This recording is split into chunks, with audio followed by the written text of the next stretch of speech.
ఒక్కొక్కటి ప్రపంచంలో ఈ విడ్డూరాలు చూస్తుంటే నాకైతే మస్తు గమ్మత్ అనిపిస్తుంది, మస్తు నవ్వొస్తుంది. గిసంటి ఇడ్డూరాలు ఇంకేమి చూడాలనో ఏమో. నాకు ఎరికైనంత వరకు రామశిల్క చెప్తే ఇంటదని ఎరికే, మళ్ళీ కోతి కూడా ఆడితే ఆడుతుందని ఎరికే. కానీ కాకి కూడా మాట్లాడుతుందట. అబ్బా, నాకు ఎరికైనంత వరకు ఏదైనా పిన్నం పెడితే, ఏదైనా అన్నము ముద్ద ఏదైనా పెడితే వచ్చి తినిపోతుంది, అంతవరకు ఎరక. గీ కాకి ఎంతో ముద్దుగా మాట్లాడుతుందో. అబ్బా, ఇంకా ముచ్చటేందో చూద్దాం పారి.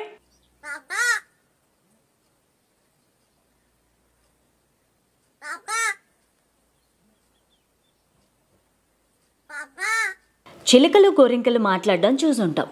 విచిత్రంగా ఓ కాకి మాట్లాడడం ఇప్పుడు సర్వత్రా చర్చనీయాంశమైంది. కేవలం మాట్లాడడమే కాదు, వరసలు కలిపి మరీ మనుషుల్ని పిలుస్తోంది.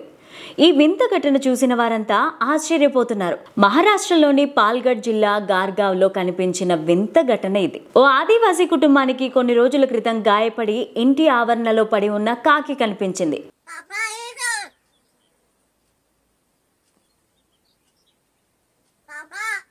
దాంతో దానిని చేరదీసి సపర్యలు చేశారు. దీంతో అది కోలుకుంది. కాకి పూర్తిగా కోలుకున్నప్పటికీ అది ఆ కుటుంబాన్ని విడిచి వెళ్ళలేదు.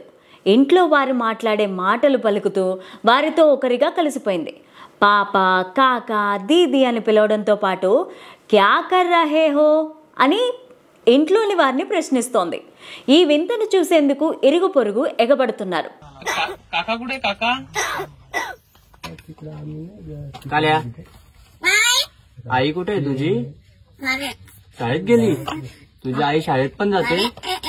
పాల్గఢ్ జిల్లా గర్గావ్ గ్రామంలో తనూజా ముగ్నే అని మహిళ ఈ కాకిని పెంచుకుంటోంది. 3 ఏళ్ల క్రితం తమ తోటలో గాయపడిన కాకి కనిపించింది. ఆమె దాన్ని కాపాడి ఇంటికి తీసుకొచ్చి కోలుకునే వరకు రక్షించింది. ఇంతలో ఆ కాకి వారి కుటుంబ సభ్యుల్లో ఒకటిగా కలిసిపోయింది. ఈ క్రమంలోనే ఆ కాకి నెమ్మదిగా ఇంట్లో వాళ్ళు మాట్లాడే మాటలను అనుకరించడం ప్రారంభించింది. ఇంట్లో వాళ్ళు మాట్లాడే మాదిరిగా మాట్లాడడం మొదలుపెట్టింది. ప్రతిరోజు విని తాను కూడా మాట్లాడడం ప్రారంభించింది. కాక, బాబా, మమ్మీ, మామ, దాదా సహా పలు పదాలను పలుకుతోంది. నెమ్మదిగా మనుషులు మాట్లాడే చాలా మాటలు నేర్చుకుంది. ప్రస్తుతం ఈ కాకి అచ్చం మనుషుల్లాగే మాట్లాడుతోంది.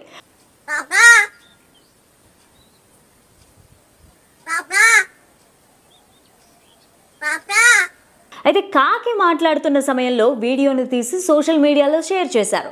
దీంతో ప్రస్తుతం ఈ వీడియో సోషల్ మీడియాలో తెగ చక్కర్లు కొడుతోంది. ఈ వీడియో చూసిన నెటిజన్లు ఆశ్చర్యపోతున్నారు. ఇలాంటి కాకిని ఇప్పుడే చూస్తున్నాం, భలే మాట్లాడుతోంది అంటూ కామెంట్లు చేస్తున్నారు.